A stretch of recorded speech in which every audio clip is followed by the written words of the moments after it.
سمن مورق ومفخفخ كيما راكم تشوفوا.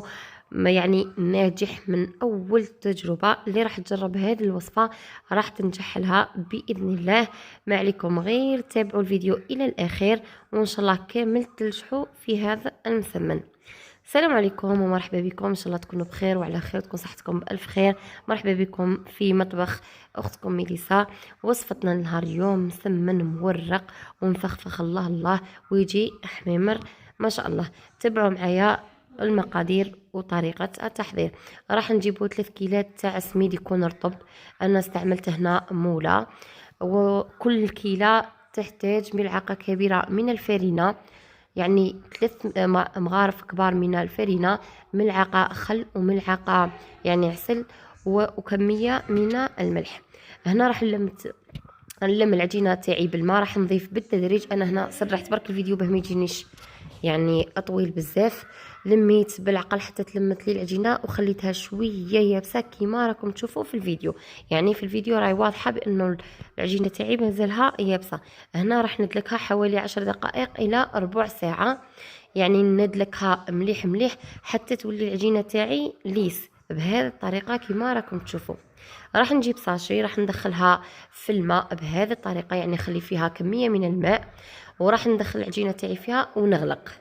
هنا هذه الطريقه راح تساعدنا بزاف بزاف باه تنقص علينا الدلك، يعني ما ندلكوش بزاف. راح نخليها حوالي نصف ساعه ونعاودوا نرجعوا ندلكوها حوالي ربع ساعه كذلك. ولكن في هذه ربع ساعه راح ندلك ونضيف الماء، يعني ندلك ونضيف الماء ندلك ونضيف الماء حتى نتحصل على القوام اللي راح نحتاجه للمسمن. راح تشوفوا في الاخير كم يعني القوام تاع العجينه تاعنا.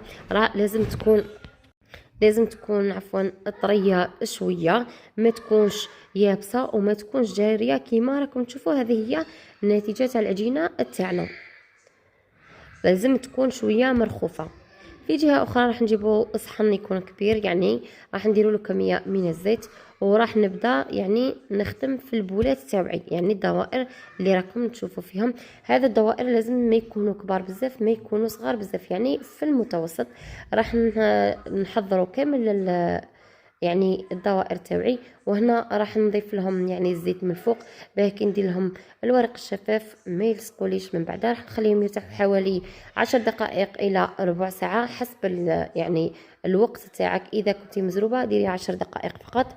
وهنا بعد ما ارتاحوا لي وطلقوا يعني رخفوا، انا هذه شويه ماهيش مرخوفه، كان خصها شويه تترخف. يعني الحبات اللي من بعدها جاوني ما شاء الله، كل ما خليناهم ارتاحوا كل ما ساعدتني العجينه يعني وتكسلت.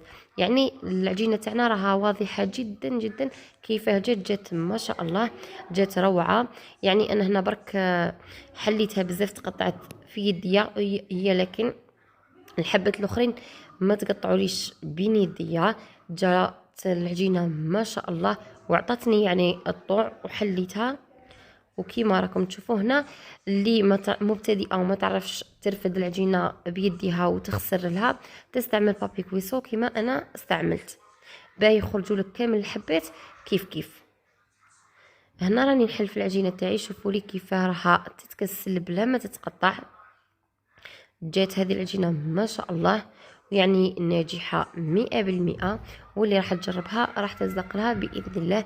هنا درت كميه من الزبده، انا هنا درت السمن وراني ندير نطوي الحبه تاعي. راح ندير اليمنى ومن بعد راح نديروا اليسرى، وراح نديروا الجهه التحتانيه ومن بعد الجهه الفوقانيه.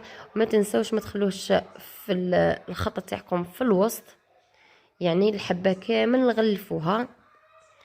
وبعد ما تغلفوها وتخلوها يعني الحبة كاملة تاعكم تكونوا سخنتوا الصحن تاعكم مليح مليح، يعني طاجين تاعكم، وديري كمية من الزيت وحطي الحبة تاعك وخليها يعني تطيب. وهنا طريقة الطهي انك تخليها تطيب غير حاجة قليلة وتقلبي، تخليها تطيب حاجة قليلة وتقلبي هكا. هذه العملية راح تخلي لك الحبة تاعك تتنفخ، يعني تولي بومبي. وهنا راني نكمل معكم في الحبة الثالثة بنفس الطريقة، راح نكمل كامل الحبات تاوعي، وان شاء الله كامل تستفادوا. ان شاء الله عجبتكم طريقة الشرح تاعي. هنا الحبات تاوعي جاو ما شاء الله. شوفوا لي كيف راه تتنفخ. انا قلت لكم الطريقه باش تتنفخ لازم كي طيب لكم شويه تقلبوا، طيب لكم شويه تقلبوا حتى تتنفخ لكم وتولي لكم نبوله كيما راكم تشوفوا.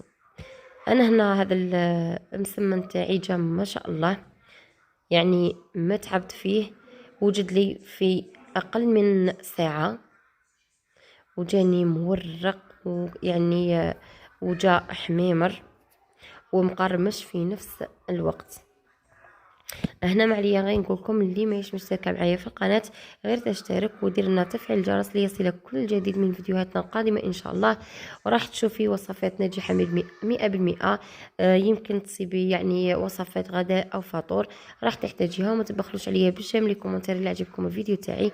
شوفوا المسمنات تاعي كيف جاو مورقين وجاو حميمرين الله الله، وجاو خفاف كي الريشه ومنبلين عفوا وفارغين من داخل ما شاء الله. شوفوا لي التوريق اللي راه باين في الفيديو تاعي. هنا ما عليا غير نقولكم الى اللقاء وفرجه ممتعه في فيديو اخر ان شاء الله.